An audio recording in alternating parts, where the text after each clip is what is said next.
All right, let's do this. Welcome to Two Queens and Crystal Things, the podcast where we are on some manifest your life, shift your mind, and raise the consciousness type of shit. I am Mia. And I am Christie, and you can consider us your spiritual girlfriends for the next hour. Hey, boo. Hey. Okay.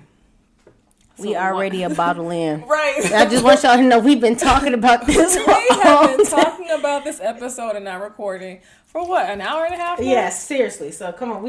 So for an hour and a half. We are very warmed up. Oh my gosh. So, okay. So in my defense, yes, I cannot be responsible for anything that I say. Because she got me drunk. No, I'm joking. So last week we discussed living in gratitude and the importance of adding this exercise of gratitude into your everyday practice as a way of living. And again, gratitude is the appreciation of what is valuable and meaningful to oneself and represents a general state of thankfulness and or appreciation. So it doesn't have to be materialistic. It can be just the fact that you woke up breathing. It can be the fact that you woke up with no cramps. It can be the fact that you woke up not 5 pounds heavier. Come on. Whatever it is that you want to be grateful for and of, do that every single day. Do that. Okay. So, and one of the things about gratitude is it allows you to tap into the vibration of happiness, love, and peace. Yes. All of which you are going to need when we start talking about today's topic. Lord child. Okay, I'm ready. All right. So, Mia, what are we talking about today? Okay, you guys. So the major topic we're talking about relationships. When enough is enough. Yes. Healing, forgiving, all type of stuff. But we'd already talked about this last week, I think, where we were saying we were going to discuss this. But of course, the internet, the gift that keeps on giving. It giveth and it taketh away. Oh my gosh. So yeah. It's really relevant right now because there's a gentleman, his name is Derek Jackson, and he is a self-proclaimed relationship expert, and he is known on he's written some books, and he is known for giving advice to women on how to recognize, how to manage, how to deal, how to leave toxic relationships. And, when to recognize that, dudes are, and so a lot of women have really taken to him. I've always found, the videos funny, and he's known to be calling men out too. Oh, he's super, this is how you must treat your queen. Oh, absolutely. He's definitely, so you see where we're going with this, and I'm sure a lot of y'all have probably heard about this, but, so of course it's come out that the relationship guru, don't forget your crown king, has, it's been unveiled that he's been cheating on his wife. Yes. And not of a girl or two. Like, bro been busy. Yeah, it's been a couple times. Why? I saw this. Why was this video? It said this the funny video. Somebody did a reenactment of it, and it said this man been breaking ankles. Look, a girl, Wasn't the one I sent you when they were holding hands? Yes. And the wife is like, but he said, I've been out here breaking ankles, licking toes. We should not. Yes, he did. Yes, so we should not be laughing at this. No. For real. It's kind of funny. But no, it is. But it and the reason, so it's now mind you, okay guys, we hear about people cheating all the freaking time. This is not major news. No. But there has been such an uproar from so many women and so many people that follow him because they have looked to him as this beacon of, the man that tells it like it is. Right.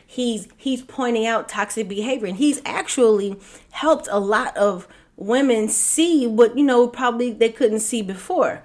So now the gag is, okay, the reason he's so good at giving advice is because he's telling these women to stay away from people like him. Right. So now it's a big thing. He and his wife have come out. They did a video where they're saying like, oh, she's saying she forgives him. So now people are worried. They're like, sis, are you okay over there? Blink twice if you Blink need twice, help. like for real, because it's, and so there's a lot of trauma here in these relationships, clearly from both sides. And then now you have, these two people together. So what we're talking about today is, I hate to say this, but a lot of what he had, he's known for talking about, but we keep it at 100 with y'all because, girl, y'all see what we talk about here. When enough is enough. Because you all know that we have gone through. Woo, child. And I'm continuing to go through. Hey, it's, the good.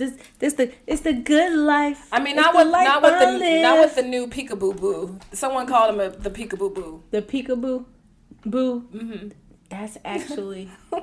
So now with him, like, look, I'm like, that's actually my peekaboo boo is fine. They're good. They're awesome. The shit that I've gone y'all through. These motherfuckers. So we were at the gym at 5 a.m. in the morning because this is what we do. And I tell you, this niggeroid, the peekaboo boo, walked up to the gym. Came to the gym. Drove up to the gym. We all in there working out. It's a bunch of us in the gym. Comes in with some Starbucks.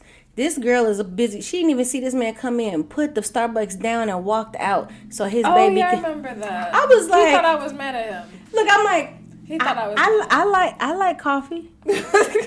I like Starbucks too. No, he thought I was mad at him. But that was cute though. No, that was. Very sweet. So yes, we're not talking about the peekaboo boo, but we are talking about, and we have both. Again, we keep it honest. We've been married twice, divorced. I'm currently single. I'm working on my second divorce, y'all. I'm single. But we really want to get into this because, and a lot of people have reached out to us, and they do. Everybody has questions about relationship. Everybody's going through something because the need and the desire to love and to be loved is so ingrained in us. Right. It's an innate characteristic of our humanity. Yep. So let's get into it. Yeah. And I mean, just to piggyback off of what you said, you want to be sure that you love yourself first before you try and love anyone else. I mean, because a lot of people don't realize that. No, but I'll tell you this: I 100% definitely did not understand how much loving yourself informs how you choose the people that you're with. Mm-hmm. So it's only after several relationships of me. Yeah. Putting somebody else before me did I realize, here, try this one. Thank you. Where I realized that that loving myself was an essential to helping me pick, or to at least be, and first I want to talk about be honest with myself about what I needed and wanted and desired in a relationship. Yeah, because it's definitely not as good as that 19 Crimes. Oh, sorry. Yeah, no, you're right about that. But I will say that once you learn, so today's topic is when enough is enough. And I think most of us at this point in our lives, maybe some of you are younger and you haven't gotten to this point, but for us, where we are in our lives, we have gotten to the point where we have had when enough is enough. We have had enough. Woo! And so when you get to that point, I think it's really important to be honest with yourself, like Mia said. But I do want to go back to Derek's wife, Derek Jackson. And, they'll probably be the example that we use a lot during this episode. Because it just happened, you guys. It just happened. And I think a lot of you can relate. But right now, so the issue, of course, outside of the fact that he built a brand of being able to guide and help women navigate relationships with men. Mm-hmm.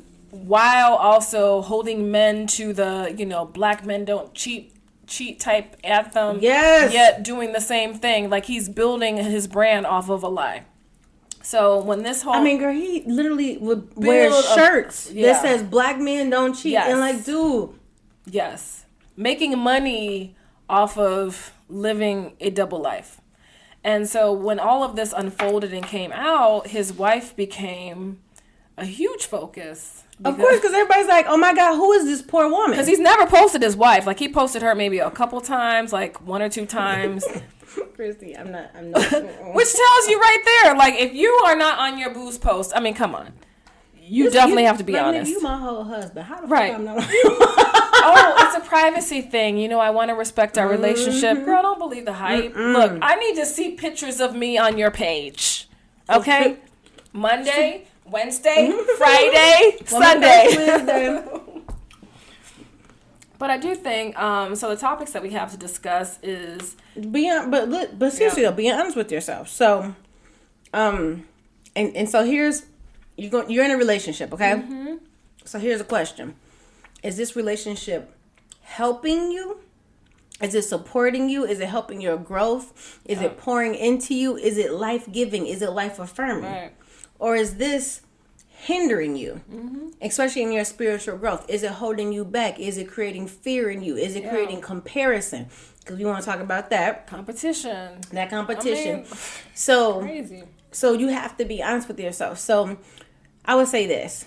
So I'm gonna use like personal examples from this. For me, I learned that when I get to the point where I'm starting to question, it's like literally having a conversation with myself. Wait a minute, hold on. Like, should I stay? Should I go? Is this relationship hurting me? Why do I feel like, then there's a problem. Yeah.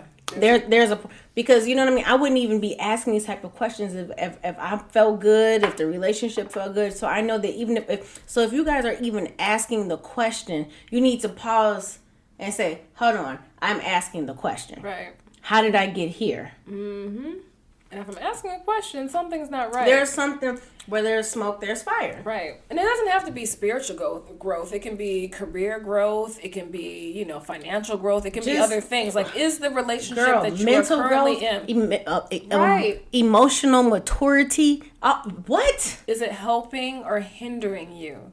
Because I will say, like, for my first marriage, it hindered. Like, I couldn't even be myself. And I remember my ex-husband told me specifically, like, Christy, you cut up when you go out in public. Like, you like to have fun. You like to make people laugh. I need you to not say anything. What? Yeah, with his boy. So I was like, okay. Wow. So I just sat there and... Oh, my goodness. See, okay, so perfect example. So, like, even in that, it's an example of being honest, with yourself. So when you're able to be honest with yourself and somebody literally asks you not to be who you are, right. Which I have definitely been there. And the messed up thing about it, we compromise. I've been in a situation where no one's even asked. I just showed up giving you what you want and not been myself. And that's some jacked up stuff. But it took me a while to figure out, like, damn, that was kind of weak on you. Why you do that? Yeah. This is what you assuming and think that this person wants. And so you just went with that under the auspices of, I want to make this person happy. But I wasn't being honest with myself, because then what happens is it's bubbling. And then now you're ready to pop because you're like, I can't even be myself. Well, shit, how do I know? You never showed me yourself. Yeah. But it takes you to recognize that you're not being yourself to say, you know what I mean? Which also means you have to know yourself. And that's what happened to me. And right there. That's what happened to me in my second marriage, is that I realized that I was not being my true self. But the only reason why I knew that I wasn't being my true self was because the person that I was with was not being their true self. And so looking at them, I was like, oh, well, before I start judging him, let me take a look at what I'm doing. Okay, so that's why. So I'm gonna skip from 2 to 3. Okay. Because that's a perfect, because relationships oftentimes are a mirror of who you are. So we attract. Facts. It's like magnets. Yeah. They attract. So you saying that is a perfect example. You're looking. Sometimes it's so much easier, and not even always. It's so much easier for us to look at somebody else and say, hey, this is your trauma, this is your problem, blah, blah, blah, blah. Something's wrong with him or her, all of that. But when you're in a relationship, like, and this is very real, you need to understand that there's so much of that relationship that is a mirror of who you are. Yeah. Just because you can't see the trauma in yourself, you can't see the BS that you're on, but you can see to somebody else, you got to stop and think, wait a minute, hold on, I chose this person, attracted to this person, came into my life. We came together like on some trauma shit, but I can't recognize my own trauma, so I can recognize it in them. Yep. And so... Isn't it funny? We can always tell people, it's like, oh, you got to remove that log out your eye, but instead you have a huge log in both. Right, like, big old, just a whole boulder, all in, and you're like, nope, I'm fine. Everything's completely fine. Yeah. But that doesn't. So when your relationships are a mirror of yourself, and you're getting to a point where you're like, hey, what's going on? Or you're with someone, you're like, this person is toxic. They're a narcissist. They're always lying. You have to start to ask yourself, okay, what about me is attracted right to this? What about me is attracting this type of energy? It's so funny because I say this all the time to Christy. We'll sit here having conversations about, crazy stuff that's going on, this crazy stuff that people do. And I say a lot, I'm like, oh, why won't one of these type of people come up to me? Please. Please. But it's because just one time. I just want, like I told her, I just want to see if I can still pull it. Like, it's been a while since I had to act a whole fool. But when your attitude and the way that you view life adjust and change, the energy that you give off once you move to a different space in your life, that energy that you give off, it won't even allow that type of bullshit to come to you. So that's why it's not coming to me, because I'm like, come on, please. Right. Like, they out here saying what? I just want to see if I still have it. I'm just curious. Like, the stuff that people are saying, but just because I have changed and I know who I am, I don't even get that type of energy. Like, I don't even get that anymore. Yeah. So, but there was a time in my life when I definitely was attracting people who were broken. Yeah, no, that's true. And I thought it was my job to fix. See, Psycho-Lyca. But if you keep attracting broken people or people who are emotionally unavailable, that means there was something missing in me. And I know, and like, of course, now I can speak about it, very eloquently and will give you so much wisdom. But when you're in the middle of it, I'm telling you, you can't see the forest for the trees. Honestly, when you're in the middle of it, and I can attest to this, coming from my first marriage, I had been like so mentally abused, emotionally abused, that just logic, I didn't have it.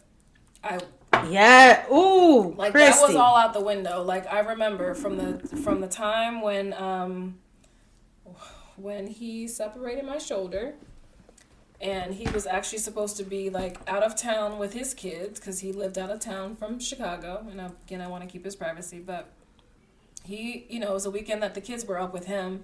And he was concerned with who I was going to be with. So instead of staying with his kids that night, he drove all the way, about an hour from where he lives to where I lived, to come and bother me. He broke through the window. There was a physical altercation. He separated my shoulder. Wait. His parents bailed him out. Wait, I have a question. Was somebody there? Uh-huh. I'm like, well, shit, I hope so after all that. You did all that driving. Somebody... But he didn't know, and that's the thing. Like, he didn't know that anyone was there. But we're not even together anymore. We separated. We were still married, but we separated, and that was in October. No, that was November. November 4th. That was November, because I just came back from Italy. It was my birthday like a couple weeks ago, and he threatened to drive me and the kids off the road and kill us all.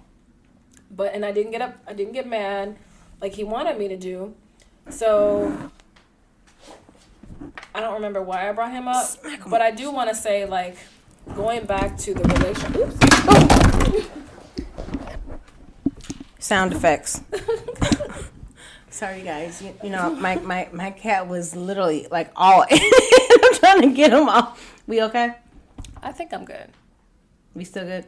I don't know. I think it kind of. We're checking sound to make sure. Sound kind of. Our microphones. Yeah, the mic went out. It went out. But it's okay. I guess I will make it work. There we go. Are we back on? Yeah. So I'll make it work. So sorry guys, we had this little blip real fast, mine. But no, I do want to go back to the relationships are a mirror of who you are, because I think a lot of people say, well, this is the type of person that I want, and this is the type of person that needs to be with me, and this is the type of person, these are the type of characteristics.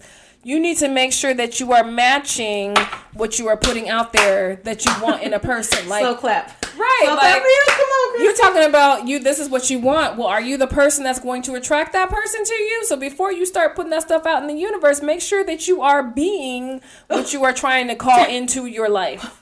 I'm sorry. I'm not sorry. But she's not sorry because facts. I meant what I said. I said what I meant, and I meant what I said. No, seriously. But no, Christy, seriously. And I would tell you that I would say in this past at least a year, like that has been something that has become very clear to me. Because you know how you have this image of like, you know, what I want and blah, blah, blah, blah. And it really, it took me a minute where I realized, okay, you know, you're asking for and you're expecting and desiring this. Let's get into you, Mia. Are you that Let's get into you? Like, you know what I mean? Like, I'm having this conversation myself, like, babe. So making sure I haven't, and that's, I think, what has allowed me for so long to be single, because I'm like, I just want to make sure that I'm okay. Right. And you know, that I'm in a spot where I feel strong enough to make good decisions for people, for anybody that, you know, is allowed into my life. And I'm gonna tell you, it's some powerful shit. It's very powerful because I don't feel a lack. I don't feel like, oh my goodness, I haven't been with anybody. I don't feel like that. And let's be clear, I love men, like, for real. It's not, I'm not one of those people like, I don't have to be, no, I thoroughly enjoy the company of a man. I came out the womb with a boyfriend. Woo! Man. Yeah. This is the longest time I have not been dealing with something. Really?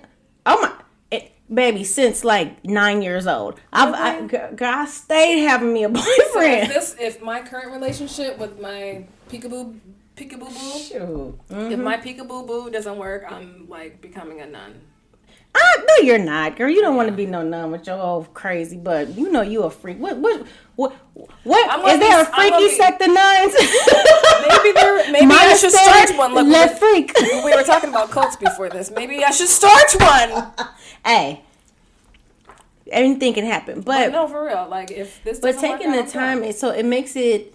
So now I'm like, okay, I'm ready, and it's not like this, like, you know, I'm defensive, or it's just I know what I deserve, and more importantly, I know what I'm bringing to the table. So it's not like, you know, you go, you know how when you're in relationships, and I would say what I have done in the past is I will be whatever the motherfucker that I'm with wants me to be.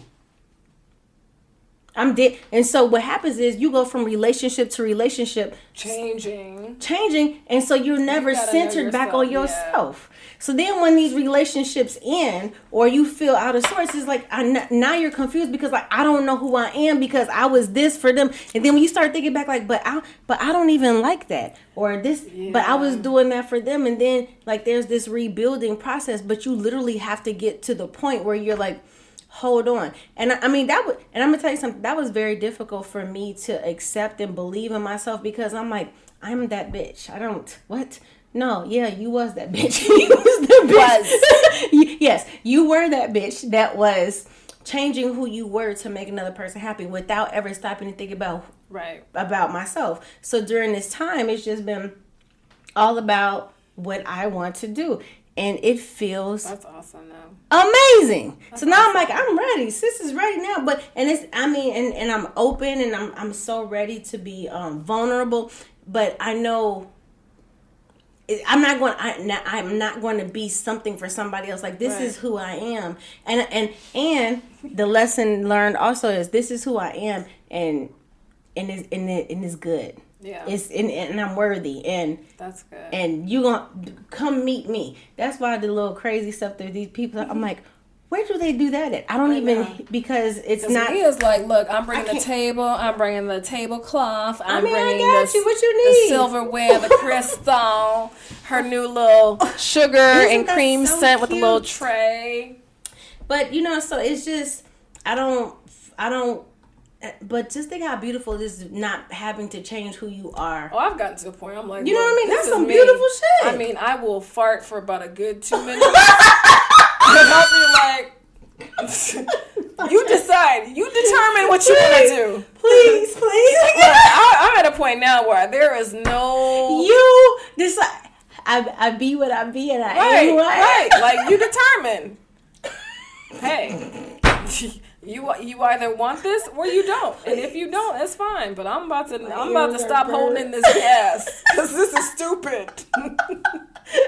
Mommy said better out than in. Right, I'm hurting right now. Yeah, like I'm at the point where I'm like, no, I don't try and front. Like I don't need to try and look cute anymore. It's over. Oh my anyway. goodness, please. I cannot breathe. You are, oh my goodness. You so are. So let's talk about self-sabotage in relationships. Yes. I know we've all done it. I mean, seriously, creating. I know I've done it. A piece of creating yourself to be, for somebody else, is you're sabotaging yourself.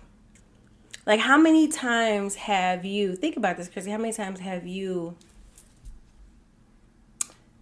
I would say, lowered yourself or taking yourself off your queen throne and put yourself, you stepped out your whole queendom. Wait, what? Girl, when I say I almost just cursed like something. I mean, like, I had to grab the table. Oh, I self-sabotage. Woo! But when you just said the dumb down, though. Right. I have self-sabotage. Like, I have in two different ways. So, spiritually, I've self-sabotaged because I didn't think people would understand where I was coming from. So, I kind of dumbed myself down in that way. And then also, like, intellectually, I've dumbed myself down. Which is like, why? Why would I do that? I can't. Seriously, just so that I can make someone else feel better about themselves. We were just talking about this beforehand on that first bottle of wine. We sure were. but I think that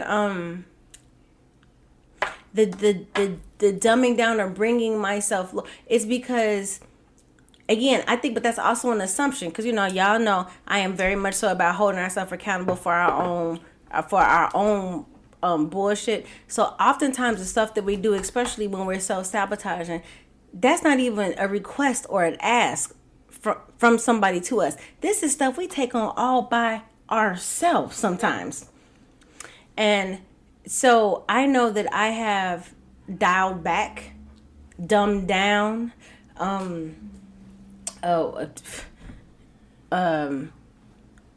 silenced myself in relationships before because I never did, and this is some really jacked up stuff. I really need to think about it because I didn't want someone to feel less than when they were with me.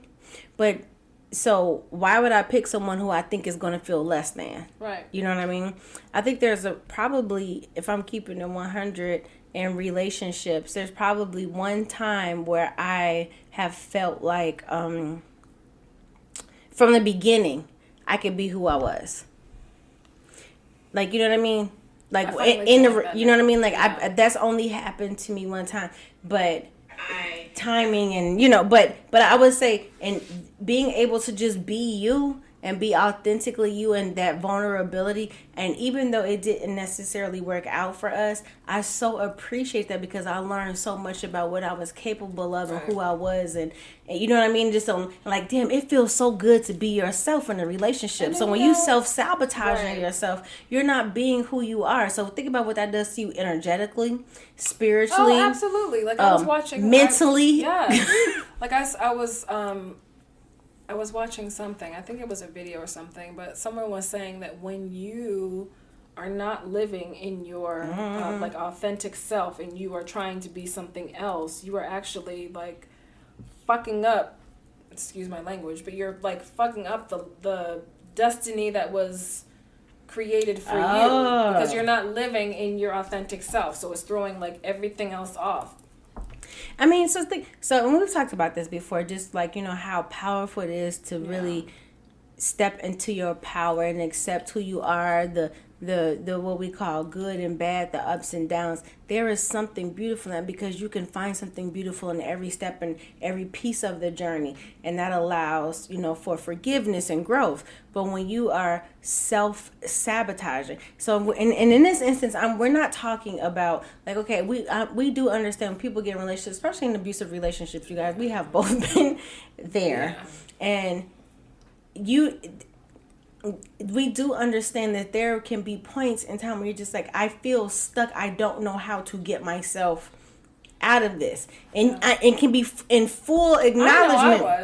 I was that like, this is fucked up. I know this is not, but I don't know how to move. I was in a sunken place, and I had no idea. Like, I was how to get out. I was so like covered in like drama and chaos and anger and negativity and hatred, and I had no idea how to even see beyond that. So sometimes I really think about, so that's one of the reasons why I can understand where, going back to Derek's wife, I can understand where she's coming from, because I was in that place where I'm like, okay, well, yeah, I gotta pray about it, and God's going to lead me through, God's going to give me the strength to push through this, and you know what, is it okay if we skip, because I want to talk about how religion can absolutely, girl, yes. So honestly, hiding behind the religion, right? And so one of the things that I admit is that I was in a position in my first marriage which was abusive. I mean, I got cheated on, everything happened. I hid behind religion, like, okay, well, Jesus Christ can save and God can change people, and as long as I continue to love. And I really believed it. But then I realized, I kind of got to a point, I was like, okay, if Jesus, or if God is all these things, if God is love, peace, and happiness and joy. I'm not feeling none of that right now. Right. I'm like, there is no way, especially if I am a child of God, that God wants me to go through this stage in my life where I'm being cheated on, I'm being manipulated, I'm being torn down. Like, there is no way. Like, this is of God? You mean to tell me that this is of God? And I think, as, I was born and raised Christian. So I think, I think it's really important to understand, especially if you are in a religion or if you are designated to a specific religion, to not hide behind it, because you can't just... I got to a point where it's like, okay, well, this is shit that I don't have to deal with because God's going to take care of it. Oh my! I don't have to deal with this because Jesus is going to take care of this. And so, and we also just spoke about this too before. No, but this is good stuff, because so for Derek Jackson's wife, if you guys have not had an opportunity to look at this, all you gotta do is hashtag Derek Jackson, honey. It's gonna come up, okay? And you'll see everything. But his wife has been doing these videos since everything came out, and and she is very much so. I mean, she's quoting scripture, but if you look at her IG profile, because we naturally curious, it comes up, we're like, wait a minute, so what happened? Because at first we're just like, oh my God, this poor baby. Like, you're really like, oh my goodness. I actually want to pull up to this woman's house and if y'all ever saw the movie Drop Squad, like if you ever saw the movie Drop Squad, but from Spike Lee, I want to do like a spiritual Drop Squad. Just come grab her and be like, baby, you have no idea who you are. But so what's happening is, she is, that release, like, I don't have to deal with this. God's got it. Jesus, I'm covered in this and blah, blah. And and there's no shame for that. God's army and she's very much so come out as a warrior for Jesus, and that's okay. That's not the issue. But what my concern for her, and it totally outside looking in, I do not know this woman. Yeah. I promise you, I've looked at the video, and I promise you, if she walked in here, I still wouldn't know who she was. So there's no attachment to it for me. This is from an observer standpoint. But the problem with that is the way she's speaking of God and the divine. It's like it's something outside of her. Right. Like, I can't reach that in me. So that allows me to push all this over there to the God that's up in the sky. And that's convenience of religion. Thank you. Instead of saying, I need to tap into the God that's in me, and we need to work this out. And so... And so speaking of, so she has come out, I don't know if we said this, and she's just like, I'm standing behind him. And when I tell y'all, this man is just like, there's been several women, the women are coming out. And again, the platform of helping women in relationships and calling out men on their bullshit, I think that's what makes it so like... He's the relationship guru. But so I think that's why people are so disappointed and upset. So one thing she did say, and I'm going to keep it 100.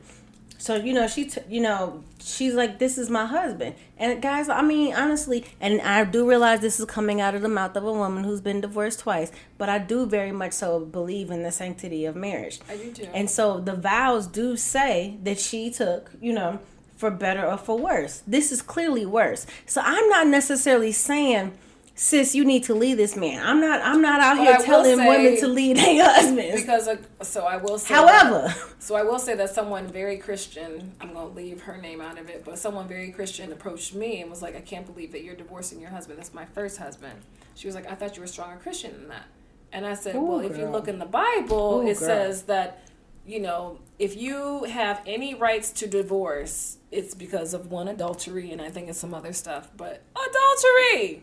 So I approached that with her. I was like, oh, I see. I have to regurgitate the Bible back to you so you understand where I'm coming from. And she was like, oh, I didn't know about that. Well, you know, if you're trying to check me on being a Christian, right? But so even if, like, honestly, even if we take Christianity and religion out of this, if I try to relate to this woman, because y'all know I do seek to understand instead of being understood. So I'm like, I really want to understand, because looking at these videos, I hurt for her. Like I hurt for her too, for this woman, and so I can see, like, it just looks off. I see her, I just see a very broken woman. I see a very broken woman. But what I do understand is, if I take Christianity, if I say, okay, because I could totally be like, okay, she's one of them religious zealots, and she's just trying to pass the buck, and, you know, she doesn't want to address it, and she's using religion as a cover. But if I look at us and said, if her word is bond, and she expected his word to be bond, and it wasn't, but hers still is, and she's saying, that's on him, but my word is that I'm standing by you through thick and thin, and for better and for worse, and we are getting up on worse, then I think, you know, as other women, we shouldn't necessarily beat this woman up for staying or choosing to stand by the vows that she said. Like, that could be very important to her. And again, I do understand that this is coming out the mouth of a woman, but I do, like, you know what I mean? Like, real talk. So, I can see that. With that being said, because I'm, you know. So, I mean, and going back, sorry. So, no. I mean, and I see exactly what you're talking about. But again, now I'm making excuses for him, because I'm going to say, she's like her. So at what point she's not.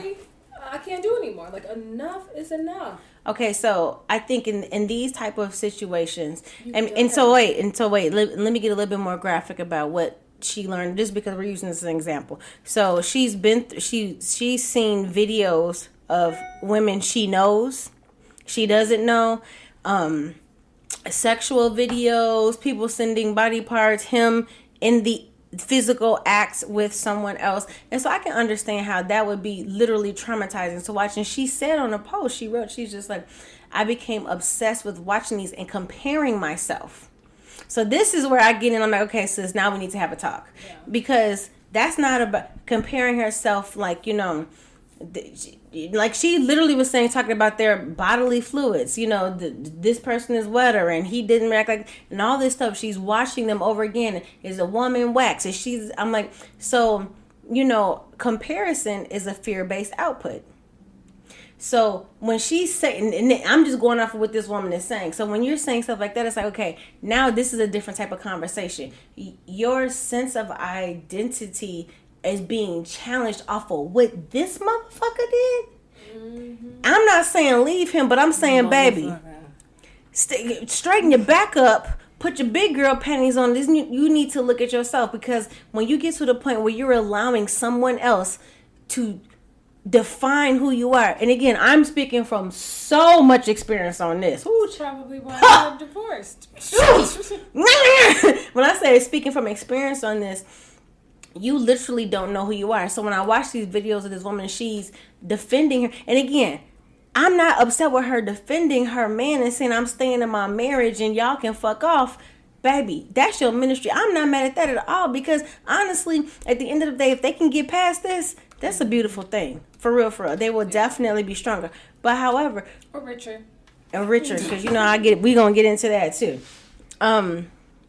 But she, the pain that I feel, that ache for her, just like, is because she, you know how you're in a relationship and you know you need to leave, and this is about to be so real, and you know that you need to go, but there will be a point where it's just like, but I've been doing this for so long. Now, if I leave now, he's going to go be with somebody else and be everything that I want him to be. So we have that fear of missing out, FOMO, that a motherfucker that the fuck boy is going to act. Right. I've been training this dude. Then, it's also like you start getting into a competition with the people that your man has cheated on you with. These women, you know what I mean? Like, so now you're competing with them, and so you will stay in a relationship in a place where you are feeling not, where where you deserve more. There's no gratitude. You don't feel good. And then you'll stay because you don't want them to win. Knowing that the whole time he might stay with you, but the whole time he's still going to do what he's going to do. But as long as they can't have him the way that you had him, I'm going to stay miserable because I can't allow somebody else to win. That's some fucked up shit. Like, we just, like, for real, just keep, and again, I understand the thinking, but now you have completely empowered somebody that you don't even freaking know, and they are making decisions for your life and for your livelihood and for your heart. That's a dangerous place. Yeah. That's why I'm like, I want to go get sis. Can we please talk? Call me, baby, because you have to know that, and even if you stay in the relationship, but be empowered in who the fuck you are.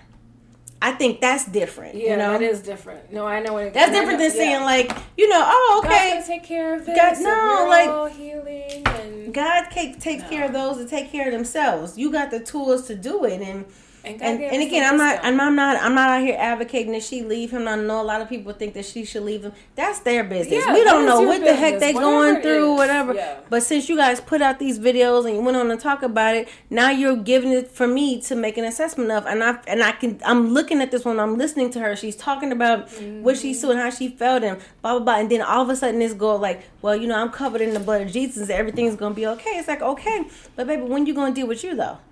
And when you gonna? Because when you gonna deal with you? When are you gonna let this Negro know that you are going to cut him the next time he decides to do this? She said, "But that part, can we get to the part?" Right, she said, "Mia, you have not brought up violence, not one time." No, and it doesn't have to be violent, but I do think as a woman, as a queen, at some point, you have to let these men know that you are unfuckwittable. Unfuckwittable? Unfuckwittable. Yes! But you know how you let somebody know that you're not unfuckwittable? That you're unfuckwittable? Make sure you understand that you're unfuckwittable. Right. So you can't... You have to, you have to stand in that power. In this case, but anybody that you're with, his cheating, his choosing, and whatever it is that he's doing... It takes a different type of person on another level understanding who you are to know that don't have shit to do with me. That man's cheating is not because she did or did not do something. That is his trauma playing out in another different way. Yep. And I honestly think, and people might get mad at me about this, but I do think some of it was ego, but absolutely. I honestly don't believe, and that this may be the cancer in me coming out, the naivete. I don't believe he started out like this. I think that and we talked about this before. I feel like I honestly think that fame is the worst drug on earth. You guys, I really do. So I think a lot of people. And I've seen this happen in politics and music and sports and entertainment. They come into these spaces and areas with a real passion, with a real mission, with real courage. Like, I can help people. I can make people feel good through our music and whatever. And so when then people start to hold you up, it becomes about something else and you forget your why. Yep. And then you don't have people around you to remind you of what your why is. And now people have upheld you, and now it's about pleasing the crowd instead of remembering why it is that you're doing this in the first place. So I'm choosing to believe that this man didn't come in here like that. I think that, as his platform grew and he changed and he's being confronted with all this love and affection and oh my goodness, now that's a trigger for him. So there's clearly some trauma that he hasn't dealt with, that he felt that he feels like his gift to the world is his fucking penis. And so you got to think about a man who thinks that his gift, that all he has to offer is his penis, because he don't know who he is either. Because baby, that's just icing on the cake. Because I can start with so much more before I get to the gift of the penis, but it is a gift. It is a gift. But no, I do agree with you. No, I do agree with you, because I do think that he came out with pure intention. I really do, because he really has helped some people. And he's a good look. I mean, he's decent. Like, I'm not gonna. He looked like one of those people that goes in the gym and only works out the top and doesn't do legs. Like, he looks like he gonna tip over. No, he does legs. He does legs. You sure? Yeah, he's one of those people. Because he looked. He's even. Remember when he had gotten so big up top, it was kind of creeping me out. You know, I like. I'm gonna need them. You need a well-rounded. But I'm gonna see because legs are important, girl. No, I'm big on legs. Woo! Yeah, you have to have strong legs. You ever seen a dude with no calf muscles? That's like I the don't new have thing. calf muscles. I don't have A dude with no calf muscles, No, and I you don't do have- have calf muscles. No, I don't. I have my father's legs. Oh, jeez, Christy, you have calf I muscles. have my father's legs. A man with no calf muscles. You have nice legs. You have nice calves, though. Thank you. That's That's track. the track. Yeah, I'm like that's that track. It's the track. But thank you. But no, Christy, but men with no No, I calf did point. muscles. But I don't. Look, I'm like no. And dancers have the best freaking legs ever. So I don't know what you're talking about, child. No, I don't have the calves. I have my father's legs. She don't know what she's talking But about. I will say that, I think one of the things that's really important, especially as it relates to relationships and healing, is to take responsibility for fucking up. Ooh! Not in a position where you know that it's going to then bring you more, Okay, so clients. let's talk about this. And I'm saying that ooh, Because I feel like people do that all the time. It's like, oh, well, I fucked up, and then people are like, oh, woe is you. I'm going to support you. This is this person that's coming out, and they're being honest. And Yeah, that's because I'm gonna tell you why.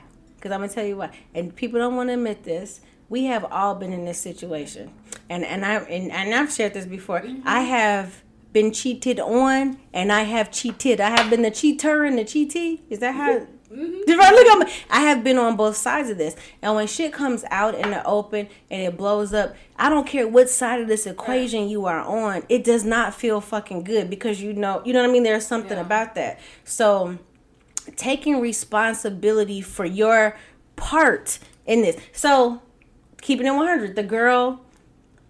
So he has a wife. He's taking responsibility for. So the women who possibly did know, because I know this motherfucker had to say he was married, but anyway, who did know or whatever that he was doing what he was doing, and they continue to play a part in it, or that he was married. He made them believe that. I don't believe that. He made them believe that they were separated. Well, okay, there was a woman who was supposedly had been to his home, and they were there for like a month together, and he said that his wife had left because she had found out about him cheating. So that one, that's a little different. I feel like if she's in this dude's home where he lives, Right. his marital home, and he's like, she's not here anymore, and clearly she's not here because I'm over here every day. That's a little different. I'll be like, okay, yeah, he's not with his woman no more. But the other ones, it's something. See, the other one that was at his condo, and I think that was. It sounds like it might have been during the same time that she had left. But okay, so according to here we are. Excuse the slight gossip for clarity, guys. This is where I feel like I would be like, okay, this is the type of shit where I want to be live because I'm like, can somebody please call in and tell us what the tea is? Tell us what's going on. So apparently there are more than 2 women now. Oh yeah, there's more. There's several. So it's it's happened with several different women. So it's you can't tell me that all these women were completely blinded to the fact that this dude is married. It's not like he doesn't say he's single. He has mentioned that he's married. You know that he has children, and he does, and he always talks about how he keeps his life private. At the end of the day, there's definitely some women who was giving him something knowing that this man was pregnant. I was about to say pregnant. Jesus Christ. That this man was married. So, at some point, you'll have to take accountability for your part. And mind you, even if you're not the one who's married and cheating, but if you know that he's married, take accountability, for your part. And it's hard to do that sometimes. And again, we've all been in. When I say I have been, still. If you put the trifecta of I said it, the trifecta, and be like, these are all the fucked up positions to be in, and Mama been there. Me, I'm like real talk. I have been the one that's like, the abused one, the cheated on one, the one that's cheating, the player and the other baby. Player. I have been, and at the end of the day, that I will say, going back to our other point, that was definitely a betrayal of who I was. But that's because I was looking outside of myself for someone to tell me that I'm good, that I'm good enough, that I'm beautiful. So if you're cheating with me, that means I'm beautiful. If you know what I mean? Like there is and it sounds crazy to me, but this is actually what I believed. I'm worthy, and so they need to. I think not that they need to, but when you take responsibility for yourself, that and really just be like, damn, that was fucked up, and then allow yourself to forgive yourself. That allows you to forgive the people and everybody in the situation. It starts with yourself. It does. So back to his wife.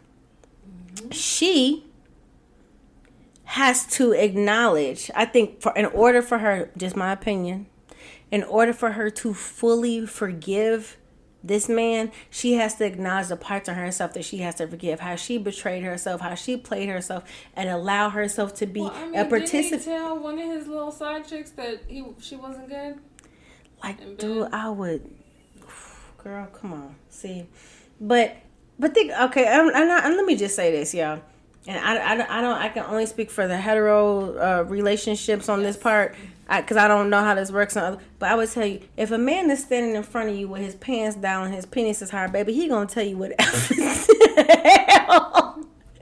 you need to hear to get what he wants. I'm too close. It's like a heat-seeking missile. Like, I'm in. So whatever I got to say, right? And even if, even in whatever, in every other part of his life, he's an honest person. Like, now it's like, whatever I got to say to get my missile needs to hit the target. Yeah, she's terrible. Yeah. You're the best, but please just, goddamn it, put something on it. Put your mouth on it. Can I stick it in? Something like that's what.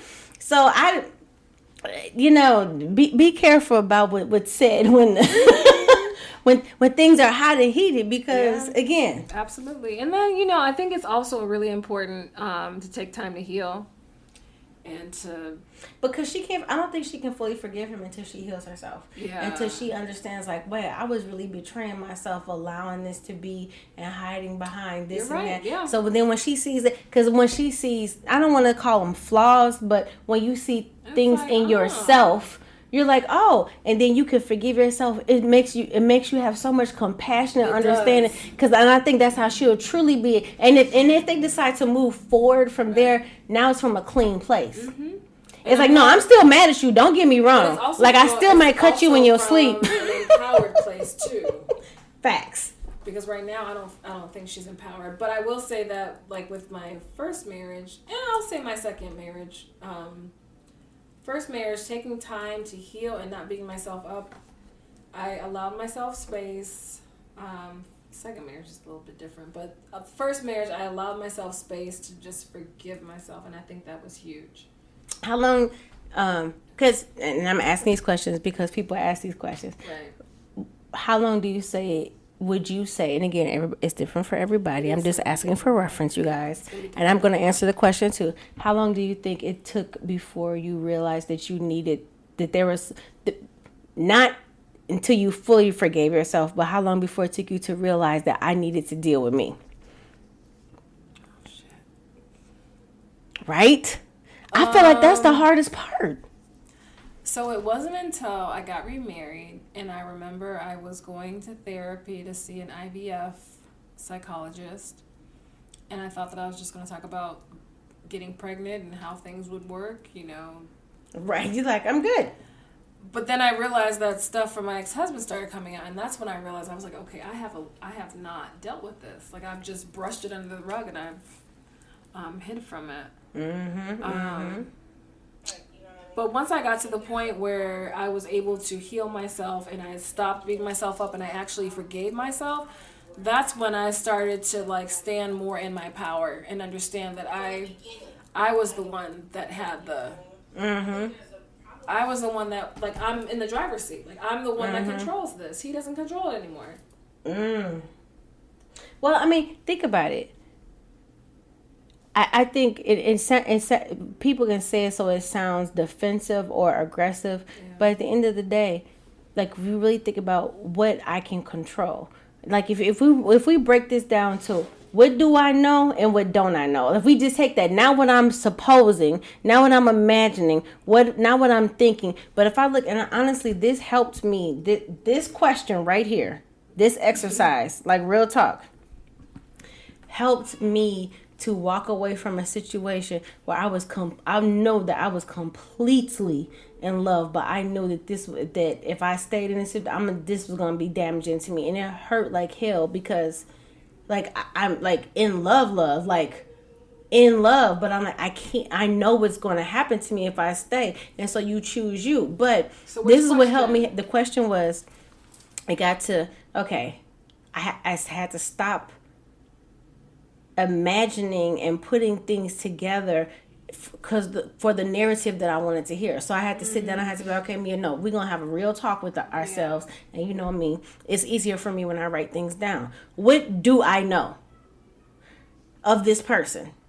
Like, no, what do I know? Not what I believe this person is going to be in a few months, what I want this person to be, what I believe once they heal they're going to be. What do I know who this person is right now and today? And when you really break it down, it's like, actually, what I know who I'm dealing with today is this, and this. What do I believe or what don't I know? What I don't know is what's going to happen tomorrow. What I don't know is, you know, even if I want to believe that tomorrow he's going to be better, but I don't know that. So let's deal in the category of what do I know? And when you really look at and you're dealing with the person with where they are at that moment, because at the end of the day, that's who you're dealing with. So I was like, I was literally I'm calling it a relationship, but in a situationship where I'm in a relationship with, a possibility, right? Not where we were at that moment. And so I'm like, oh, if we just had a chance, there could be a us. What could us be like? And so that's where I'm functioning from. I'm treating him like that's where we were, but missing the point. Like, no, this is us. This is where we are today, and that's what I know. Not everyone has the maturity to be able to look at things from that perspective. But this is why I'm sharing with people, because it took me a minute. But no, this was. I mean, when I say like up and down, in and out, and it took it just like. And it just it comes that moment. I was just like, wait a minute, hold on. It like, girl, my guys just was like, okay, baby, for real though. Like, we come back over here. We need to have a conversation. And I wouldn't allow myself to have that conversation with myself before, because I knew where it was going to end. And I'm like, no, but. I mean, if this just happens, it would be so great. And that goes back to being honest with yourself. There. Yes. Because I think a lot of times, like, we know this shit. Like, but help writing it down. Right. Yeah. Like, what do I know of this person, who they are today, who I'm dealing with, not who I want them to be, like who I believe them to, and again, that's not to say that they won't be who you believe them to be. But you don't know that either. So that goes in the I don't know pile. But what do I know? Yeah. I know this. I know how I'm being treated today. And when you look at that, and this is going to be part of everybody's temple work, when you look at where you are today and who you are and who that person is today, not what you believe or want it to be. Right. Now you're making at least a sound decision, even if you're not emotionally ready, even if you're not spiritually aware. You have to do something to get yourself to the point where you're like, okay, I have to stop. Now that I'm aware of what's really going on, what am I going to do? And this is where I say this is another part of how people can take accountability for themselves. Be honest with yourself, because let's keep it 100. Sometimes the answer is going to be like, I see who this is, I see what I'm dealing with, but I'm choosing to be here anyway. At least you're honest with who the fuck you are and the decision you make. You're not tricking yourself. Don't stay in these, I wouldn't suggest you do that, but don't stay in these toxic relationships, but tricking yourself. You know, like I've said this before, don't pee on your own self and tell yourself it's raining. That's not a thing. Like, this is pee. Hide behind religion. Or hide behind, like, yes, this is urine. I realize that there is urine falling on my head, I'm okay with it. I just wash my hair every 2 hours. It's cool. Be honest with yourself, because then that allows you to make a sound decision. Yep. And then when you're honest with yourself about the decisions that you're making for who you are and where you want to be and the type of person that you want to be with, there's only so long you can last doing some shit that's harmful to you, because it's too hard. You be like, okay, yeah, this is stupid, bye. Now, that doesn't mean it's not going to hurt. That don't mean, hurt. Hurt. It doesn't mean you're going to have those moments where you're just like, why am I doing this? But not being honest with yourself and about who you are and where this person is stops you from growing. Yeah. So I don't know. I think that taking responsibility for wherever you are in this range does a lot. And I'm telling you guys, like, this helped me be able to choose me, because what I came down to is when you are attracted to, and I'm saying broken, and I don't mean that in a way of, someone's broken and the other person is fixed. I literally mean that in a way when someone is going through addressing their trauma and going through their life, and they don't necessarily know who they are, and then you come and you're going through the same thing. That's a trauma bond. Yeah. And those are some very strong bonds, and it can feel like, oh my goodness, it can feel amazing. But so when I say someone's broken, that's not from a judgmental place. I'm just trying to describe what it. We have broken people, baby.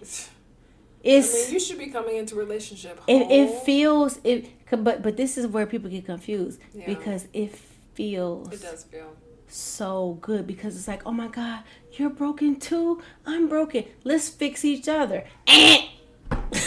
Wrong. But that's what we do. It's like, okay, I'm broken, you're broken, let's fix each other. But people gotta fix themselves, and if you think about it, like too. Right. And I think about like two broken bricks, girl, being cemented together to create the foundation. It's not gonna work. Yeah, it's not going to work. So you want to make sure that in every area you want to be sure that you are. You want to be whole. You want to be whole. All right. So Mia, we talked about this. Okay. Everyone loves a comeback story. Yeah. And with your background, you were like the person that people would go to fix shit. So I'm gonna keep it real. What would you do to fix the situation? As far as going back to Derek and his wife. So if I was on Team Derek and I was protecting his brand, I would I would this sounds so terrible, y'all. I'm just saying this is how the world works though. I would definitely be creating a plan as soon as this stuff came out for him to capitalize off of this and be able to sell more of his books. I'm dead ass serious. Which he's doing. I mean, like, which he is doing. But I think he's going about it the wrong way. I would do it a different way. Like the video with his wife and, you know what I mean, and her looking scared, I would have coached that girl. We would have set up, she would have looked like the flyest. Get your makeup snatched. Because what would happen is, and most people, and like keeping it 100, they are followers and they want to believe. So I think that.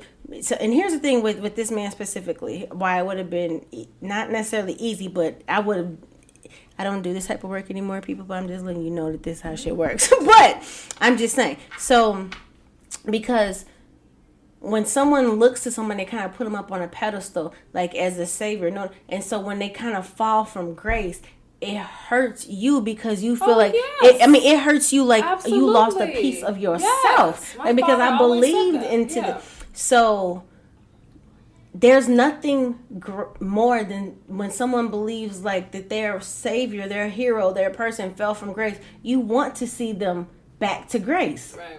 So it's like, I'm open to this, please, because when you hold somebody up like that and they fall from grace so hard, you start to question yourself, like, how can it be that the person that I thought was this is not this, and oh my goodness, and that's so painful. So it's so easy for me, like, oh, okay, everything's gonna be okay. So what I would do is just take, if I was in that life, I would take advantage of the fact that I know that people want to see him come back, because at the end of the day, this man still has 1.3 million followers on his page. and he has a new book out called something about how to heal each other without hurting, how to heal yourself without hurting each other. And he's talking about coming back from situations like this. And so I even said to Chris right before this, I said, nah, the skeptic in me, the old school me and me kind of like, the timing of this is kind of quite perfect. But I'm just going to allow it to be what it is. But I would say that I would have him and his wife come on. And that blogger who outed them, I would have me and my wife go and have a conversation with her.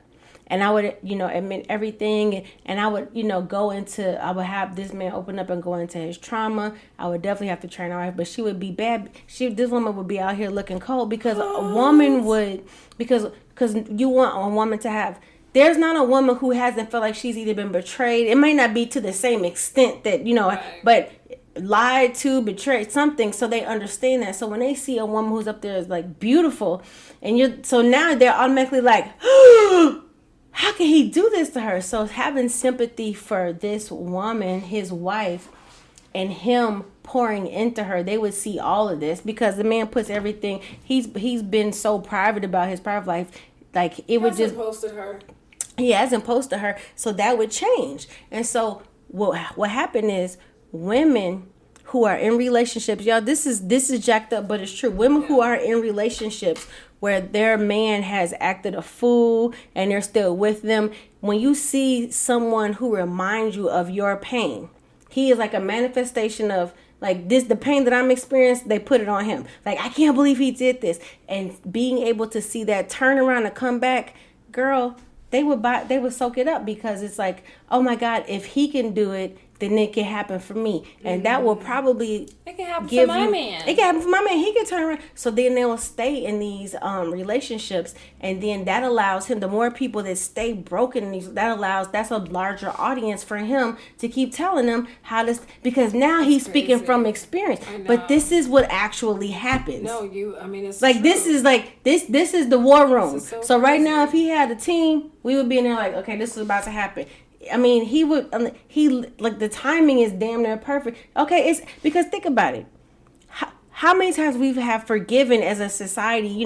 We don't want to believe people are terrible. We want to believe that people are intrinsically good. We want to believe that people can heal. We want to believe that people can grow, because that means if you can, not only can the people I'm with, but that means a broken part of me can too. Yep. So yeah. But but now I'm over here saying, for spiritually, Monday, Wednesday, Friday, right? Look, I'm like, that's only but spiritually, you guys, I think that the message here now, what I'm saying to the ladies and to the men that are listening to this who feel like it really does start with you. What happens when you put your people can be guides and teachers and examples for you, right? But when you put all your eggs in a basket for your healing and your forgiveness and your compassion and your love for somebody else telling you how to do it, when that person falls, you feel like you have fallen too. Yeah. And so my thing is, stop putting it outside of yourself. Understand the divinity, the healing with you, the alchemy in you, the magic in you, the God in you. And so when you recognize that, you start healing yourself. And I know, and look, y'all, I understand when you like, I'm fine, but if this fool keeps doing this, it's like we're continually looking out. You cannot make a person do anything that they, and that was one of the things like, for me that's too. hard to you can't do it. Like with my ex-husband, I was like, you know what, I can't make you no me. I can't make you desire me. I can't make you want to stay home with me in the evening. So, and I've carried that same attitude throughout my relationships. It's like, I'm not about to lose stress. Because you know what? Because I'm gonna tell you something. I'm not doing it. One of my a gentleman that I knew, like, who I consider him a mentor for a while. He's been married for 100,000 years, and to this day, his wife is what is the word I'm looking for? Is paranoid, because to this day, because how they got married, she basically was just like, he was a professional athlete, and when he came home one time, and she was just like, so, and they were living together, and she was like, this is many years ago, and she was like, we either getting married or I'm leaving. And so he was like, well, I don't want her to leave, so he got married. Mm-hmm. And she planned the whole wedding, bought her own ring, with his money and all that stuff. And so, of course, he wasn't ready. So, he's clowned over the years, but she has so much put on her because she didn't allow him to choose on his own free will. She chose for him. So there's always this insecurity, like, would he have chosen me? But, of course, now this is me at 43, wiser and seeing. So now there's this the people that you're with, you want them to choose you fully.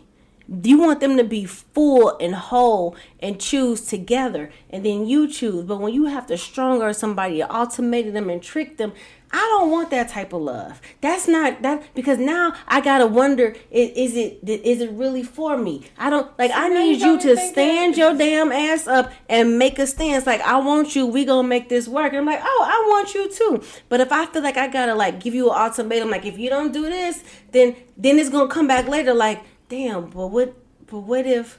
You know what I mean? See, now I feel like I did that in my first marriage, so we were we young, long we didn't distance. He was in Chicago, I was in New York, and I mean, we were doing a long distance. I told him I didn't want a long distance because I said that long distance relationships don't work and they're hard, and I would rather just have an open relationship.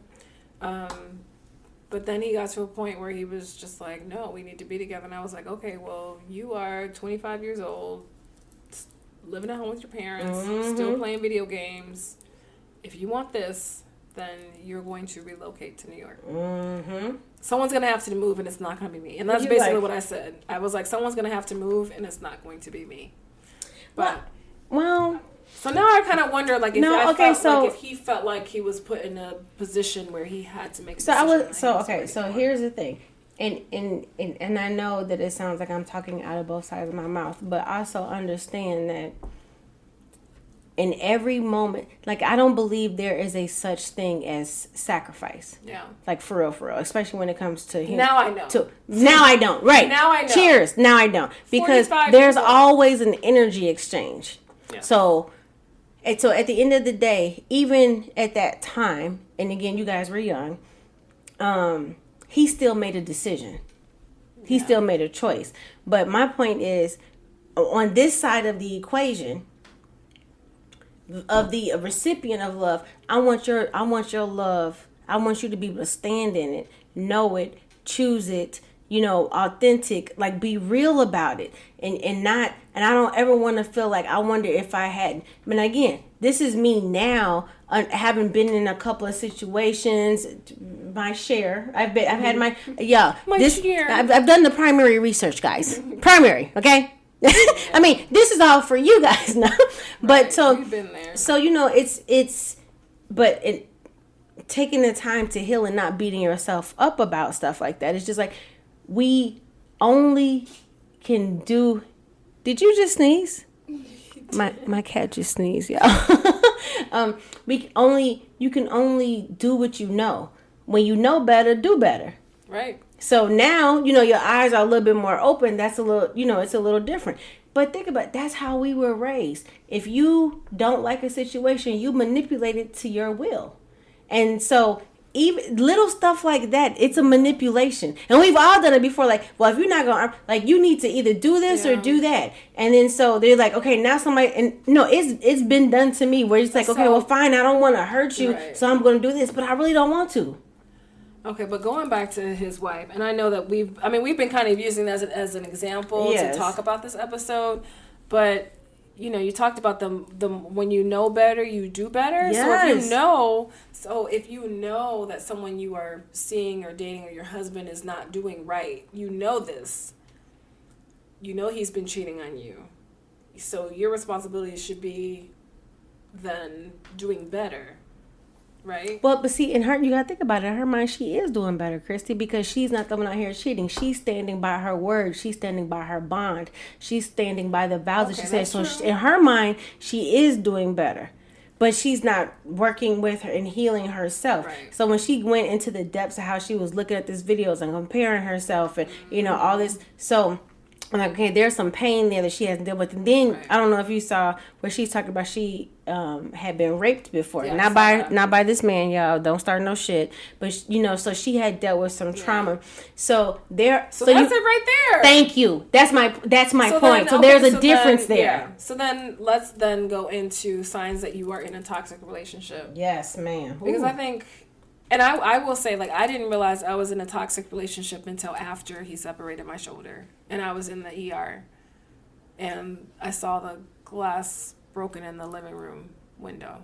Like, I didn't realize that I was in a toxic relationship. So, okay. So this is why words have power. And I think especially, and both of us are moms Yes. to girls, too. Yeah. And Chrissy has a son too, but but like we both have daughters, and so I want you to think about just the little things and these little micro statements that aren't necessarily meant to send a certain message. So I would tell you, my mom said to me, and I understand where she came from now, but so my mom said to me, we don't do divorce. You don't get divorced. You don't, you know what I mean? So when I was in my first marriage and when I say bad, I was terrified to tell my parents that I need to leave, that I have to go because I was told, but from my mom's perspective, she's just like, when you say something, your word is your bond. This is what she's teaching me, which I think is a beautiful freaking lesson. Like when you make life decisions, she's just like, if you grown enough to make these decisions, you make the commitment, you do it. Right. And so that's a good message. But a lot of times we don't know what we're getting into, though. Thank you. We don't necessarily know. And so there are things that we are taught, and our parents aren't trying to send us off. No, for the most part. Of course, there are crazy parents out there, but like real talk, we need to show them some grace, y'all, because our parents aren't trying to send us off. They are literally trying to prevent us from doing stuff that they did, but I also or they feel like see coming. Our parents didn't necessarily go through some of the shit that we went through. No, that's why it's like, not. Both of my parents were virgins when they got together. Oh, baby. And they've only been with each other their entire life. Yes. So, like, why did I whisper that? I know. Why do I feel like that's like... But, okay, so totally different, right? So their whole perspective on the world is different. Would you... Okay, wait. Side note, because I have to ask. If you met... say you didn't have peekaboo boo. You met a guy. Sexy, beautiful, smart, funny, great conversation, adventurous.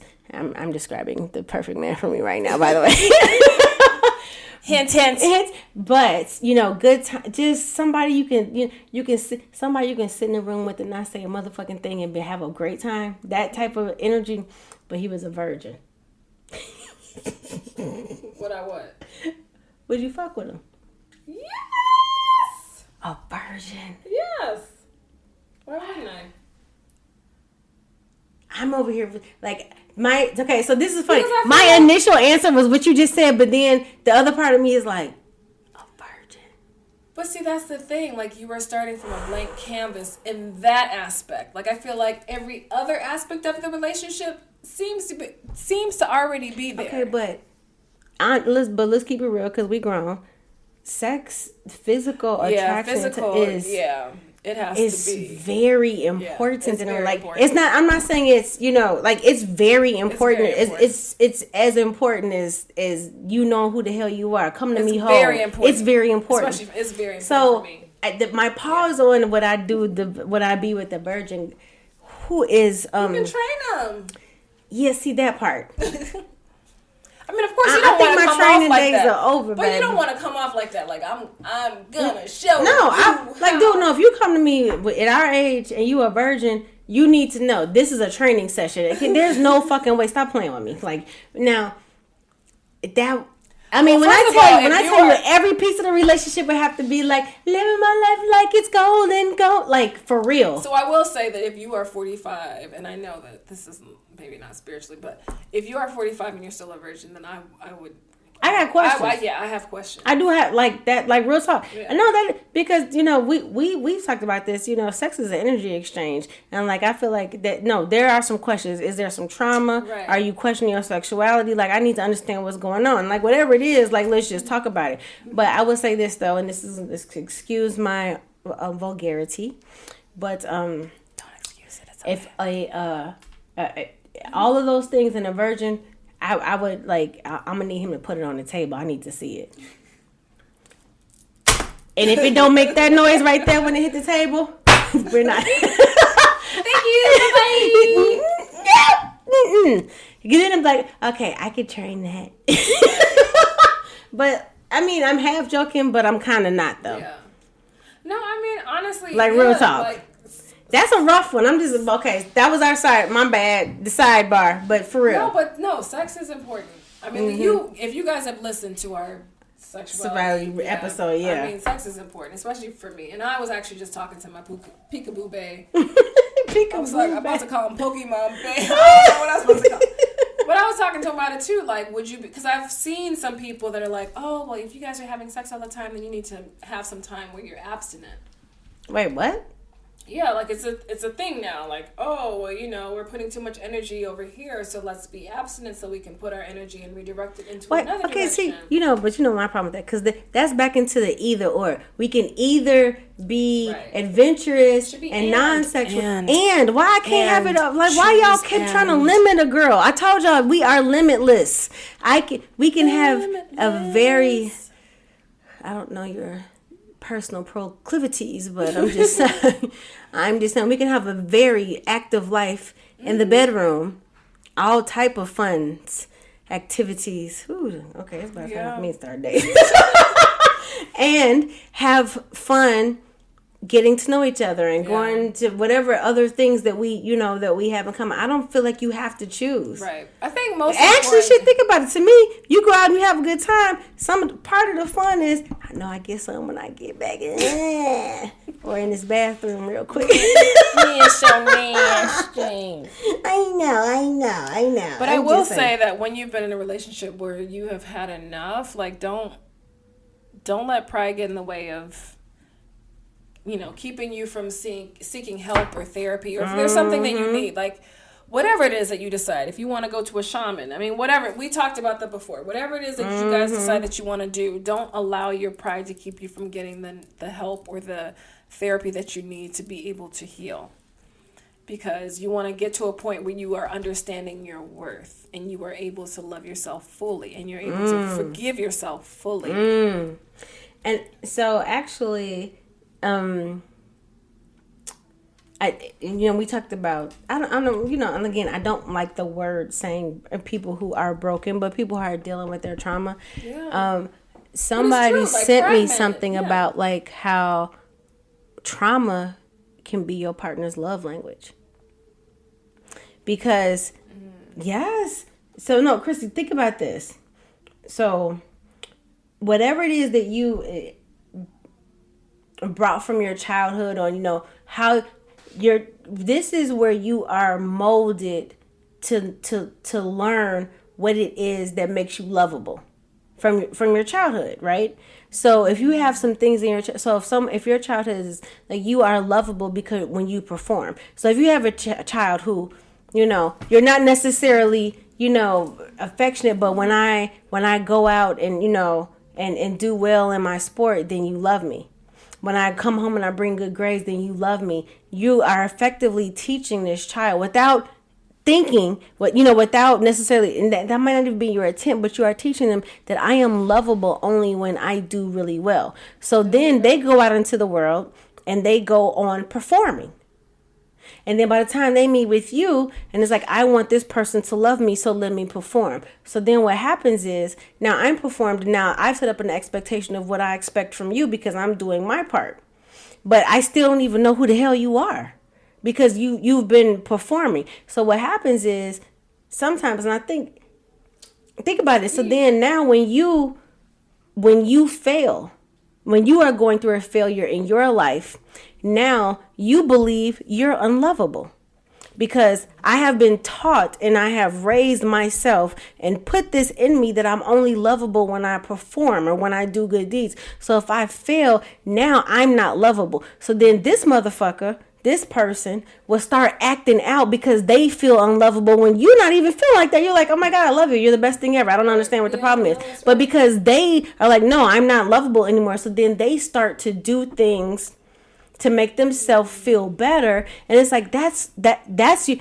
And that's what I'm saying. That's what, and like, in real talk, that's why I'm like, I'm not telling this woman she needs to leave him because he cheated, because we don't know what that man dealing with. But I would tell you that a trauma with someone, and recognizing that someone has trauma that they're dealing with, that is something, because that gets you to a place where you're able to forgive them. It's like, oh baby, I love you. You're not going to clown me like this, right, but I am going to direct you in the way to get you some help, because you have something that you need to deal with. And I've actually had, like, for real, like, I love you regardless. I see you. Yes, I see you fucked up. But you need to understand that I love you. Like, I'm here for this.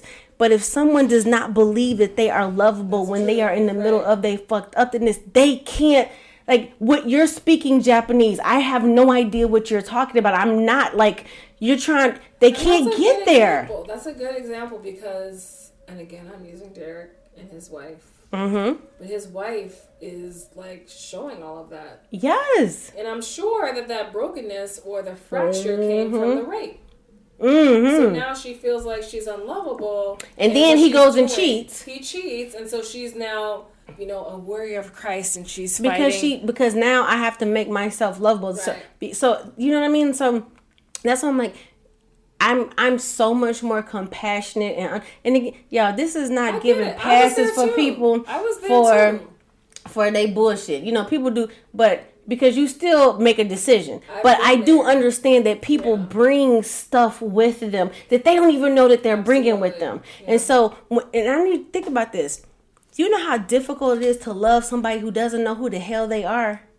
Because you don't know who you loving from one day to the next. And so, and when you're in that situation, this is where you have to turn that mirror around. Now you're going to be like, hold on, babe. Second marriage. Why is this okay for you? Ding, ding, ding. Why is this okay for you? Do you see what I'm saying? Second marriage. That's what I'm like, you guys. Woo. Like, so Dylan, and this is why. That's so this crazy. Is, I honestly believe, the best type of love and relationships when you have two whole people. Yeah.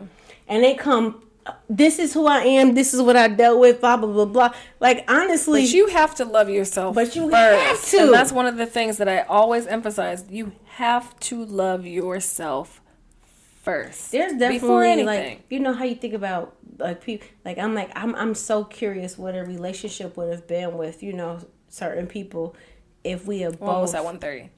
Oh, really? If we had both knew who we were and loved ourselves. Mm-hmm. So. Yes. Sorry, guys. We went a little long today. We were just, this is that topic. Okay. So what's your takeaway from all of this? Oh, girl. I would say that when enough is enough, and you don't know how to move on, because I think oftentimes people, so the takeaway is when oftentimes people get to the point where they're like, enough is enough. They just don't know what to do next. Yeah. So, and we always talk about that it starts with you, and that sounds so intangible. So I want to get, so the takeaway is see the beauty in yourself and in your situation. Because, and I've said this before, and I stand by this, love is never a waste of time. Even if it did not end or go the way in the direction that if you opened your heart to love, that was never a waste of time. Right. Even if it wasn't reciprocated the way that you wanted it to be. So see the beauty in yourself. So it can be starting as just that simple. Like, you got, okay, I am fully capable of love, like for real love. And just even starting there. And then go from there. And loving yourself without any adornments, any accessories. Like, we talked about this before, being in front of the mirror and looking at yourself. And I mean literal mirror. Like, Locks actually taught me how to love myself. Like, just love, just as is. And I think that's something, and be your own best damn friend. You know how you have the best friend when you're going through something, you call and you like, I'm going through this. And you got that friend like, bitch, nope, I'm going to snatch this up. You are a whole queen. You know what I mean? Somebody to kind of get, like, snatch you back like, right. But having that, like, we're not doing that. Hard pause. No, you are this, you are that. And sometimes we need people to remind us that, but sometimes if you don't have somebody do that, you need to pull that from within yourself. And that's why a lot of times we talk about affirmations. You have to have that moment where you're just like, boy, I just had a moment right now, just remembering having those moments where I've had to do that for myself. Like, Mia, you are, baby, you a fly motherfucker. You are not about to, you gotta have to kind of take yourself there. Remember the best parts of you. And I would just say, find a community, your soul tribe. And it has to be with, if it could be with your passions. If you've always wanted to learn how to salsa, go take your ass to a salsa class. Go to a salsa Facebook community group, whatever it is. Right. Like, start to get into you, because do something different with yourself. Feed your passions. And I will say this again. And we do this so much when we've been hurt. Sometimes we cut off love. So the takeaway here is, when enough is enough, that means enough is enough for this situation. Mm-hmm. That does not mean enough is enough for you, for your heart, for your love. Yep. This is just like, sometimes you're just like, I need to stop this here, hard stop, and just remember and take in all the beauty that I felt during these times.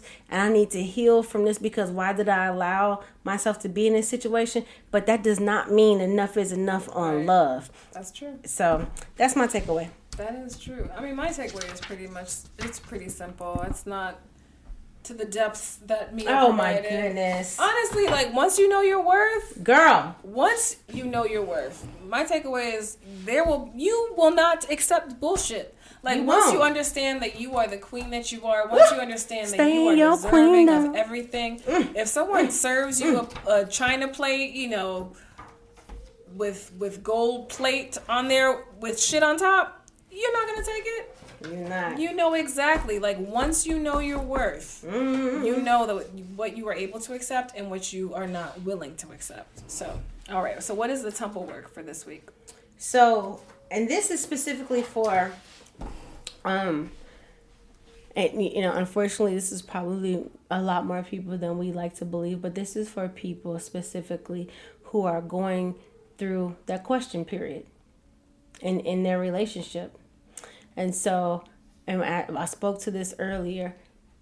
Get in your journals, you guys, and be honest with yourself. What do I know of who and what I'm dealing with today? Not who I believe and what I don't know. I don't know when or if they are going to change. I don't know how. I don't know. But what I do know is what I'm dealing with today. And then seeing it on paper, and I always suggest this to people. Because even when I'm writing stuff like for work, I walk away from it and then come back to it, because it allows me to read it like I'm reading it for the first time. Write it down. What do I know? Like, what am I dealing with right now? And if you are asking yourself this question, because sometimes it might come out like, okay, this is okay. I'm good still. But if you are at this point, do this. What do I know about this situation, relationship? What do I know? Not what I believe and what I don't know. And then walk away from it.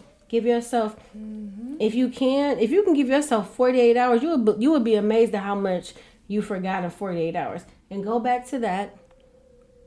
And then you're speaking from a place of logic and emotion, because you have this written down and you can see. And I would even suggest that you do this when you're in the throes of it, because you're going to remember everything. When you're like having that panic, that moment, that anxiety, like, what the heck is going on? Do it then, because now you're going to remember everything. And then I remember this, and then he did this, and you know what I mean? You kind of and I did this, whatever it is. Be honest with yourself. Close that, walk away from it, come back to it. Read your passions, your thoughts in your mind, and then start to have a real conversation with yourself, and then, make decisions from that place. Yeah.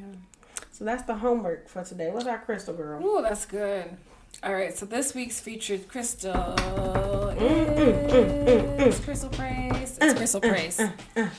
So Crystal Praise is the stone of alignment and boosts joy, optimism, and happiness. And this stone works as an antidepressant, encouraging self-empowerment and activating your heart, which is something that we need if we've gotten to a point where enough is enough.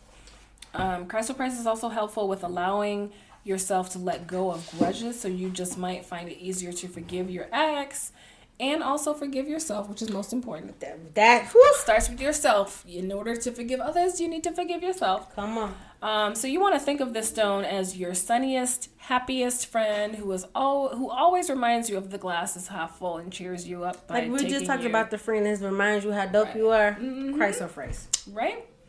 And so what is your experience? I know that you kind of share with me, but So when Christy picked the crystals, I'm like, wait a minute, I have this stone, so I had to go to one of my crystal boxes. I pulled that out, and I had to remind myself. So, I became acquainted with this stone when I was dealing with some depression, like just kind of back and forth, and I was luckily for me, I was far enough along in my journey to be aware of where I was. So that's how I got to that stone. And I haven't used it in a long time, which I told Christy earlier. I said, I guess that speaks to growth, because I was like, I feel like I have this. I haven't worked with it in a long time, but I would say I was definitely dealing with some depression and some heart pain that I like working through my own shit and like it was a lot. But the stone to me, because I still had to be up front and center and working and doing things, and I would wear that in my bra. We always talk about, we put the tumblers in the bra close to the heart, and it's green, so it's good for your heart chakra. And that helped. That stone helped me get through some days until I felt like I didn't need it anymore. But like it did. It's just I liked it so much. I have been looking for some. I wanted I wanted some jewelry made out of that, and I wasn't able to find something I really wanted. But that was my experience with it. And I'm like, I know this. But it was definitely when I was feeling like, wow. I how do you get out of this? Right. Yeah. I've never worked with it, but again, this is a testament of how helpful and beneficial crystals are. Oh my God, like I have to yes. explain to people, like if you are feeling so low, low, it really helps to work with crystals. And when we say work, you carry it, meditate with it, drink infused water, whatever it is, however you need it. But I'm so glad you said that. That is because we do say that when we do say work, we are talking about just being aware of the energy that these crystals emit. And Chrissy has talked about how before the energy on crystals is constant, unlike us. We're up down in and out.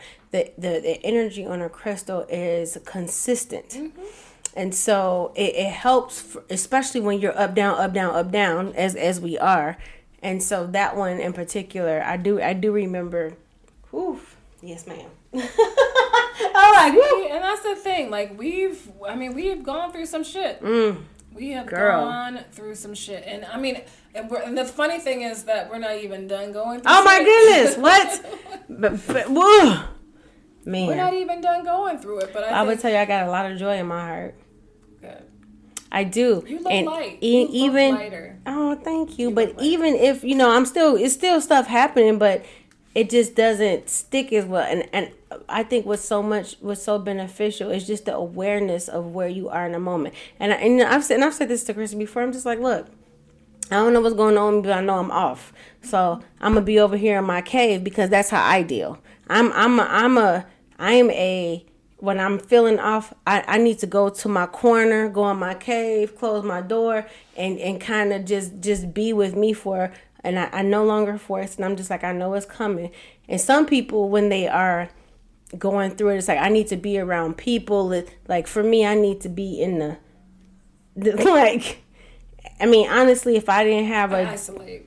I'm an isolator, like, you know what I mean? And then I'm okay. It doesn't last forever, but before I would feel like something was wrong with me, the fact that I would be like this. Now it's just like, this is just how it is that I manage, I cope, and I just go isolate, work, and I'm just like, okay, this is where I need to be at this moment. And so now I'm grateful for those type of moments, because I know I needed this, because my body is and the way my body works now, mentally, anything that's happening spiritually for me happens mentally and physically. My body's just like, oh, baby, we doing this. Go sit down. Oh, you don't want to sit down? Oh, that's cute. Watch this. Plink. Like, my back. Like, we at the gym was, I was like, I don't understand what happened. My whole Sat down. set your behind down. I was like, I could not understand. And I think I was out for like a week. Yeah. And it was just, my body was like, no, we got some stuff to do. Hey, remember that? We gonna deal with that this time. It's like, no, not now. Now it's time. But allowing it to happen, and not everything is temporary. Everything. Yeah. And so for me, I get excited now because I'm like, oh, yeah. I'm growing. I see that things happen in a cycle, and I think that when things, I mean, I enjoy the phases that there is no chaos, that there is no drama, but I also realize I'm like, oh, I'm not learning anything. So when things do kind of creep up, and it's like, you know, something. That's why I said it's something like bring ripples into the water. It's like, oh, okay. Like when I told you about the whole change in the locks thing, I was like, okay, it's time. It's like, we're doing this right now. Okay, come on, guys. Team. I mean, I kind of get excited about it. Like, it doesn't. I don't shy. I mean, of course, I don't like confrontation, but I don't shy away from it. I feel that. I understand. Okay, I do understand what you're saying. I would say this. I don't shy away. I don't like confrontation at all. But I don't shy away from confrontation with myself. If I know I got to confront me, I'm good. Yeah. I really prefer not to be in confrontations with people just because I know my capacity. I go from 0 to... I don't... Because...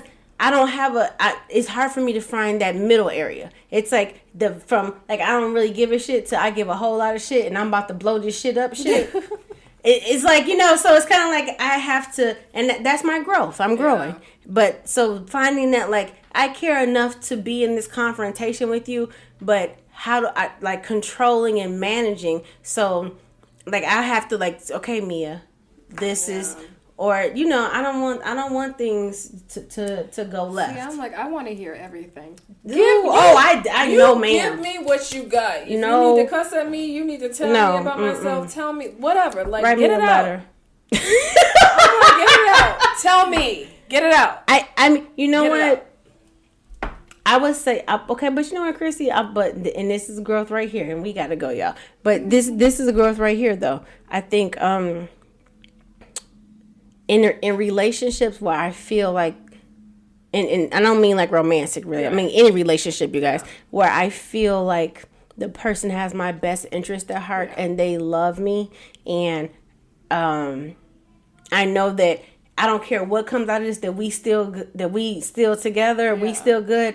I don't mind confrontation. So I think that's when you know it's iffy, I don't necessarily, because now you're forcing me to be in a situation where I got to make a decision whether I'm going to fuck with you again. But if I have the confidence, like, we're going to be okay and we need to get this out, I think I would love a relationship where, like, I'm talking about a romantic relationship where we can be brutally honest with each other, but that's a level of trust with somebody. That's a level of trust. I want people in my circle to be brutally honest. Like, don't hide from shit.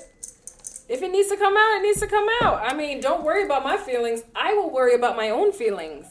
You let me deal with that. But I think it's hard. No, that's a hard one. Yeah. You know what? Shit, we should talk about dealing with conflict. So that will be the next episode. Next week, guys. That'll be the next episode, dealing with conflict. So as we depart from you guys, we just want to How long was this one, Kirsty? About like an hour and 45 minutes. That's because we love y'all, but this is a deep conversation. You guys, we love it when you guys tell us what you want to hear about. Let us know. You can give us, suggest a topic of discussion. Mm-hmm. We are here for it. As always, like, we're so grateful being in this space, in this taking advantage of the opportunity to talk to you guys. This is a safe space for all of us, for our healing, for our growth, you know, for us as spiritual teachers and healers, and also because, you know, I truly believe, and I believe we said this earlier, that when everyone is whole and know who they are, that's a different type of world. That's a very different world. So we for real are really meaning when we say raise a consciousness. I was trying to raise a glass. So, you guys, thank you. Yeah. We love you. Next week, we're going to talk about dealing with conflict. Dealing with conflict. This is about to be fun. All right. I'm here for Dealing it. with conflict. Let's do this, Brutus. And if you guys have any questions, you know how to find us. We are at on IG at Two Queens Crystal Things. Yes. You can find us both on there. Yep. Wings Unleashed 444. And at Christie.r.edwards, right? Yep. Yes, I got it, girl. Christy R. Edwards. See, because your email's the other one. Yeah. Yes, Christy it's R. Christy R. Edwards. Yeah, It's Christy's IG. And if you guys are looking for any readings, Mia is the best. The She's best so of the sweet. best Akashic record reader. I Best read of the best. I gave her a 50 spot to say that. No. No, she didn't. Best of the best. And she's also a Reiki. She's Reiki trained, certified. And then Crystal, angelic Reiki healing for me. But again, we are here for you all. We are here for you guys. And you know, Christy, actually, I need you to do some energy work on me. you. Real by the way. Oh, I need to talk to you about something else. Yeah. So, yes, my girl over here gets us right. So you got to keep us sane, baby. Keep us good, Christy. No, but who's going to keep me sane? That's what I'm here for. It's easier to help everybody else, right? Anyway, we love you guys, okay? Love you. Until next week. Peace, guys.